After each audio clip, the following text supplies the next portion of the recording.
Bonjour, bienvenue dans cette nouvelle vidéo, mon nom est Brice et aujourd'hui on va regarder ensemble 5 erreurs de design à éviter dans votre salon. Si vous aimez mon contenu, si vous voulez m'aider à me soutenir, à développer cette chaîne, merci de bien vouloir liker, commenter, partager et puis surtout vous abonner si ce n'est pas encore fait. C'est vraiment très important pour moi, je vous le redis à chaque fois, mais ça compte énormément. Un grand merci d'avance à tous ceux qui le feront. Dans cette vidéo, on va passer en revue plusieurs erreurs courantes que l'on fait lorsqu'on aménage un salon et on va surtout voir quelles sont les solutions que l'on peut mettre en place, évidemment sans dépenser beaucoup d'argent. Alors, il y a parmi les exemples beaucoup de photos que j'ai pu récupérer sur des forums de discussion, que ce soit sur Facebook ou sur Reddit. Donc, je vous demanderai aussi beaucoup de bienveillance, puisque ce sont des photos qui appartiennent à des vraies personnes, à des vrais gens, comme vous et moi. Et donc, l'idée, ce n'est pas de critiquer la décoration, de critiquer la personne, mais de se servir des exemples pour pouvoir en discuter et apporter des solutions, et puis éviter soi-même de recommettre ces mêmes erreurs. Donc je compte sur votre bienveillance, c'est vraiment important. Évidemment, toutes les photos sont anonymisées, mais c'est vraiment important de bien aussi respecter ces exemples qui font partie de la vie réelle de gens. Ce ne sont pas des photos d'Instagram ou de Pinterest qui sont vraiment souvent trop parfaites et très souvent refaites avec de l'intelligence artificielle. Là, j'ai vraiment été chercher des photos réelles de la vraie vie des gens et des gens qui ont été courageux de vouloir poster ces photos parce qu'ils avaient besoin d'aide, parce qu'ils ont aussi demandé des conseils. Donc voilà, respecter ces personnes-là, c'est vraiment très important pour moi. On n'est pas là pour juger les gens ni leur décoration, mais ensemble trouver des problèmes qui peuvent exister dans la décoration et surtout apporter des solutions réalistes, faciles à mettre en place. Dans une pièce de vie, on a souvent plusieurs fonctions distinctes. Le coin canapé télé, la partie repas, et éventuellement un bureau. Et pour bien pouvoir l'aménager, il faut tenir compte des ouvertures, des flux de circulation et des activités tout au long de la journée. Pour les petites surfaces, il faut être malin et trouver des solutions flexibles. Je vous renvoie pour cela à ma vidéo sur comment bien aménager un studio. Ici, on va s'intéresser à un cas plus général où la place n'est pas une contrainte, mais c'est l'utilisation de l'espace qui pose problème. Nous voici dans un salon en L. C'est une très belle pièce de plus de 20 mètres carrés. On y entre par une double porte vitrée. Il y a une grande fenêtre dans le fond et dans l'angle une porte vitrée donnant sur un balcon. C'est une pièce qui est très lumineuse et spacieuse et qui devrait permettre d'avoir un espace salon et salle à manger distinct et agréable à vivre. Dans la configuration actuelle, ce qui fonctionne, les zones salon et repas sont clairement délimitées et la circulation dans la pièce est fluide.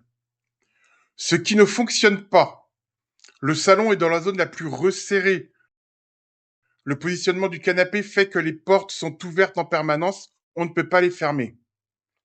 Le renfoncement n'est pas exploité et est déconnecté du reste de la pièce, ce qui amène à en faire une zone de stockage qui appelle le désordre et on sent bien que tous les mètres carrés ne sont pas exploités.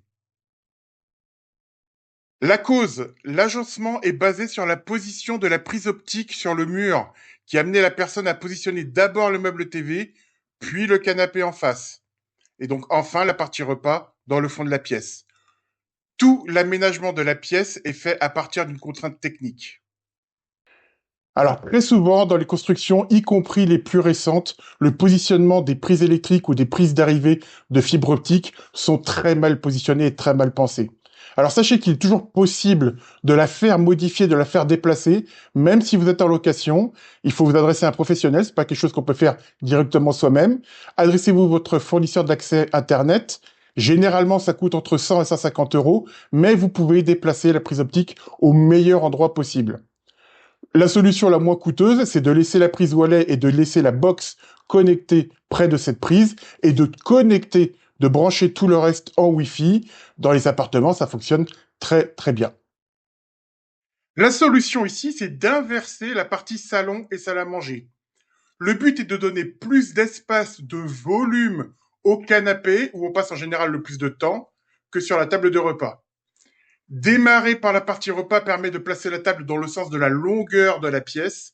Ça permet de pouvoir ouvrir et fermer librement les portes et d'ouvrir visuellement la pièce en invitant à se rendre dans le fond vers le salon. Le canapé vient prendre place près de la fenêtre et la télé se place dans le renfoncement. Ainsi, tout l'espace est utilisé pour le salon.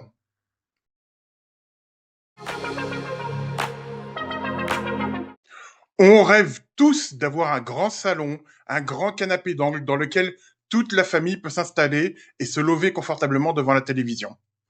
On trouve des images de canapés XXL sur Instagram ou Pinterest et on veut reproduire la même chose chez soi. Il faut bien comprendre et admettre une chose, les grands objets demandent de la place autour d'eux. Que ce soit pour un canapé, un lit ou un îlot de cuisine, si vous voulez un grand modèle, il vous faut de la place autour en plus pour ne pas avoir la sensation d'être dans une boîte de sardines.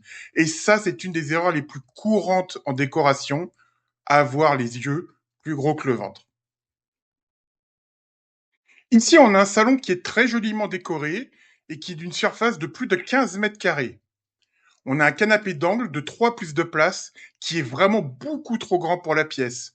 On s'y sent à l'étroit alors qu'il n'y a rien de plus que le canapé et le meuble TV.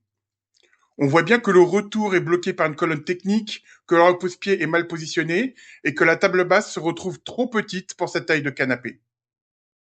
Ce qu'il faudrait ici, c'est avoir un canapé simple de 3 places et ajouter 2 fauteuils individuels.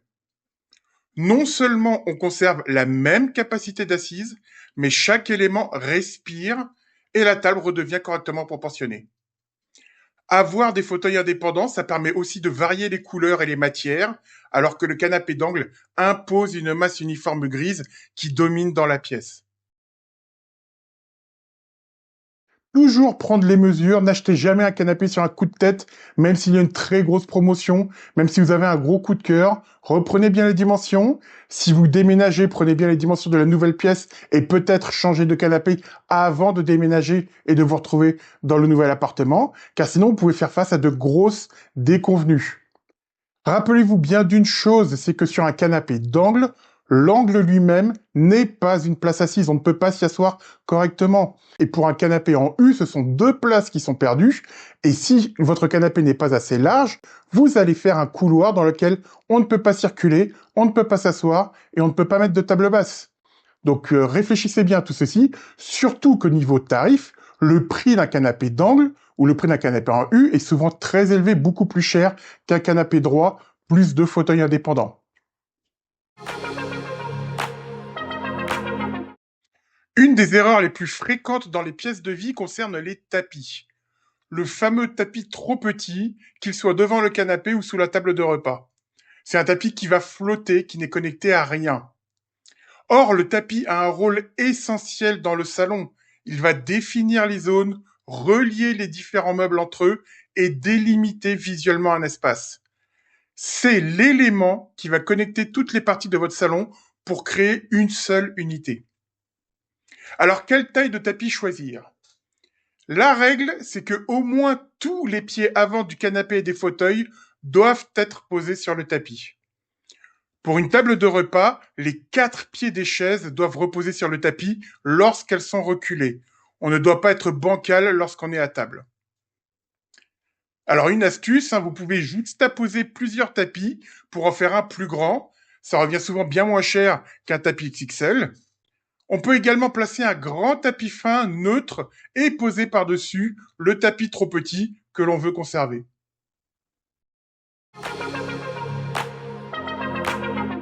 Une erreur très fréquente concerne le traitement des fenêtres et la pose de la tringle à rideau.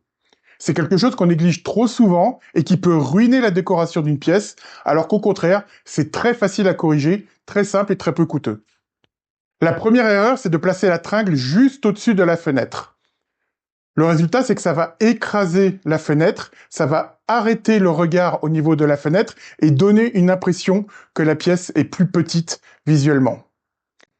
Au contraire, placer la tringle le plus haut possible, juste sous le plafond, va donner de la verticalité, élever le regard et agrandir visuellement la pièce. La deuxième erreur, c'est la largeur de la tringle. Elle ne doit pas s'arrêter au ras de la fenêtre. Ça va avoir les mêmes conséquences, mais horizontalement. Une tringle trop courte et le rideau resserre, écrase la fenêtre et rétrécit l'espace visuel. Il faut au contraire donner de la place aux rideaux de chaque côté de la fenêtre. Une fois ouvert, il ne gêne pas la luminosité et agrandit l'espace visuel. Il faut au minimum que la tringle fasse 1,5 fois la largeur de la fenêtre.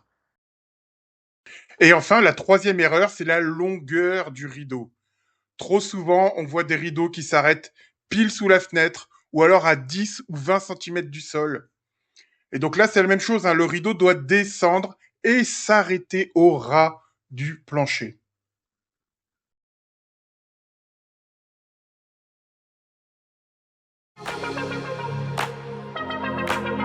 Aujourd'hui, on a des téléviseurs de plus en plus grands, de plus en plus légers, et l'envie est très forte de vouloir les accrocher au mur. Et l'erreur la plus fréquente, c'est de se tromper dans la hauteur en les fixant bien trop haut.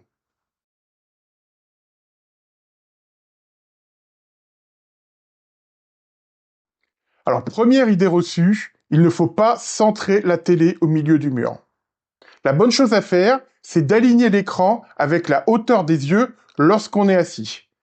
Mais là, l'erreur, c'est d'aligner les yeux avec le bas de l'écran ou avec le centre de l'écran. Ce sont deux erreurs à ne pas commettre. La bonne hauteur, lorsqu'on est installé dans le canapé, c'est d'avoir le regard à 1/3 de l'écran en partant du haut.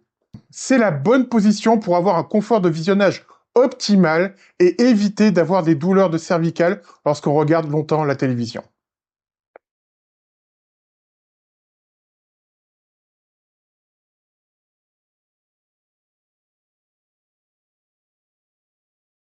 Voilà, c'est la fin de ce premier épisode. Il y en aura d'autres, qu'il y a encore énormément de choses à dire. Dites-moi ce que vous avez pensé de ce nouveau format. Dites-moi si ça vous intéresse. Dites-moi en commentaire si vous vous êtes reconnu dans l'une ou l'autre de ces erreurs et quelles solutions vous pouvez éventuellement mettre en place. Si vous voulez aussi vous participer et m'envoyer des photos de vos intérieurs afin qu'on fasse ce même travail de dire voilà qu'est-ce qu'on peut corriger, comment on peut travailler ceci ou cela, n'hésitez pas à le faire et de manière à ce que je puisse alimenter en contenu une prochaine vidéo. Vous avez mon adresse mail en description. Et donc, si ce nouveau format vous a intéressé, vous a plu, n'hésitez pas à liker, commenter, partager, à vous abonner si ce n'est pas fait. Encore une fois, ça compte énormément pour moi, ça m'aidera énormément. Donc, merci d'avance. On se donne rendez-vous la semaine prochaine pour une nouvelle vidéo. D'ici là, passez une excellente semaine et portez-vous bien.